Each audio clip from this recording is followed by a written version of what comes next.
KAYLA Harrison, who has been an Olympic champion, a woman that's just been beating herself up to get to this spot, to get to the top. It took her so long and so many years to get a chance to fight for a championship, and she finally got a chance. And what she has to do to train herself to get to that weight, KAYLA was the better fighter. Julianna Pena is a great fighter. She's a great ground fighter. She's a Brazilian jiu-jitsu superstar. She's won so many NAGA tournaments. But you're going against a girl that's bigger, stronger than you, and nobody thought she was going to get tapped out. Julianna Pena is a great ground fighter. She got tapped out by KAYLA Harrison, who's a great wrestler, a world-renowned wrestler. But what makes KAYLA so interesting and so fun to watch is her personality. She hated Julianna Pena. And I know they're trying to sell a product, and that's what the UFC wants you to do.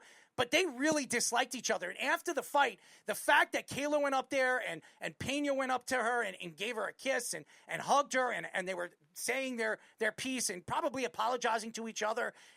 Honestly, KAYLA went up there and she put on her best fight. She went out there. She showed you why she's a champion. She showed you why she worked and how she worked to get to the top. And anybody that doesn't understand how hard it is to cut from 170, 172 to 135, you heard it from her. She said she's been, for years, she's always dropped 30, 40 pounds, and it's usually that 1 pound or 1.5 pounds to drop was the hardest to drop. And she said before she did the weigh-ins, she still wasn't hitting that weight, that she had to do other crazy things to draw herself to get that water out of her body so she could fight Pena.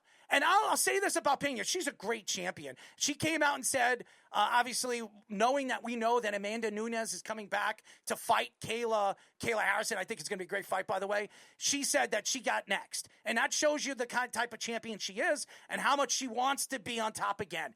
Now, the Amanda Nunes situation. I knew this was going to happen. As soon as she was inducted to the UFC Hall of Fame a couple of weeks ago, I knew she was feeling it. I knew she wanted to come back. She had something brewing, and I know she went to Dana White after she was inducted into the Hall of Fame and told Dana, I want to come back. I still can do this. I could still be at top of the bantamweight. This is the only woman that's held 2 titles in the UFC. This is the only woman that didn't lose. I think she won like six years in a row, barely lost a fight after she beat some of the best fighters in the the bantamweight, the bantam class. So the bantamweight class. So I love what I've seen with KAYLA Harrison, and I think this will be probably the better fight. I don't want to see Julianna Pena fight Amanda Nunes because I don't think that's going to be much of a fight.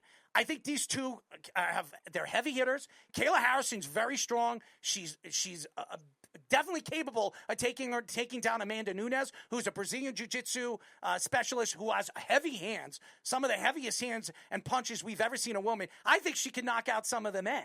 So Amanda Nunes is going to get a chance to go back out there. But remember, when you step away from mixed martial arts, as long as Amanda Nunes has, it's been 3.5 years since she's been in the octagon.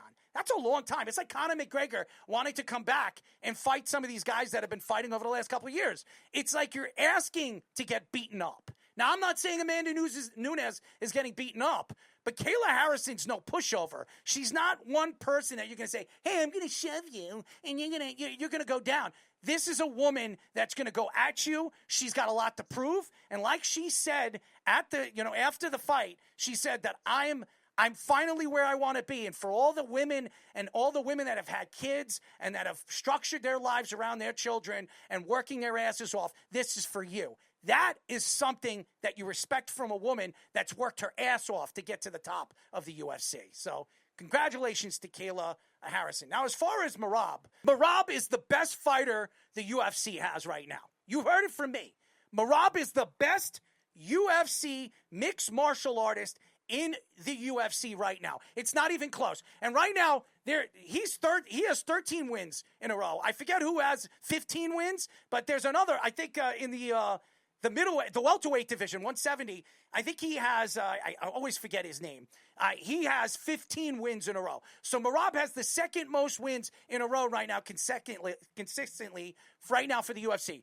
But going into the fight, Anybody that thought Sugar Shane O'Malley was going to have any shot in this fight, yes, he put on some weight. Yes, he said he didn't have sex before the fight and for the last 3 weeks before the fight. Yes, he stopped eating crap and smoking weed. He came out and said, that doesn't matter. When you're fighting a guy that really is a machine, that doesn't stop, takes it to you, is going to go after you, has really corrected his boxing skills. This is a guy that is almost impossible to beat now. The engine that this guy has, that he goes after you throughout the fight. 5 rounds, 4 rounds, 3 rounds, 2 rounds.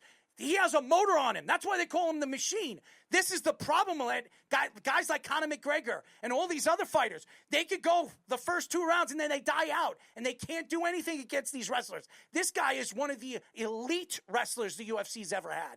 And as far as his ability to stand up and really beat you from the hip down, I don't think there's anybody better than him. I don't think we've seen anybody better than him. Yes, and I'm talking about some of the best wrestlers we've seen in UFC history. One of them who's never lost and retired a couple of years ago over there in Russia, Ukraine, okay? We all know that these guys have the ability to be consistent, and wrestlers are the toughest guys in mixed martial arts. I don't care. You could be a boxer. You could be a Brazilian jiu-jitsu specialist, a judo. You can have kickboxing. You can have Muay Thai. When you're a wrestler, when you are a guy that has a motor like this guy, he's not big, dude. He's 5'6". He fought Sugar O'Malley.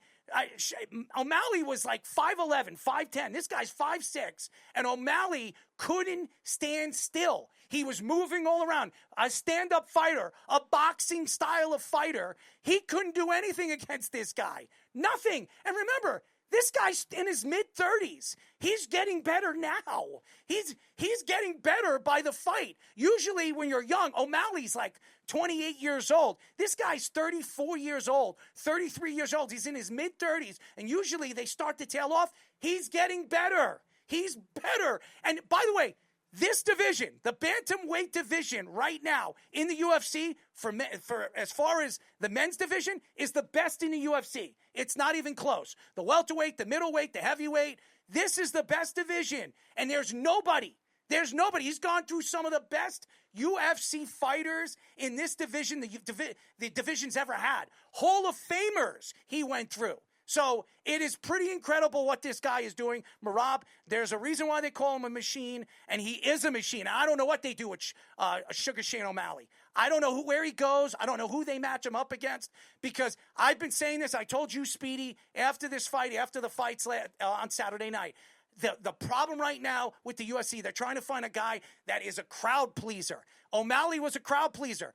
He couldn't even go out there after the fight. He had nothing to say. You know why? He got embarrassed in front of everybody. He got neck cranked.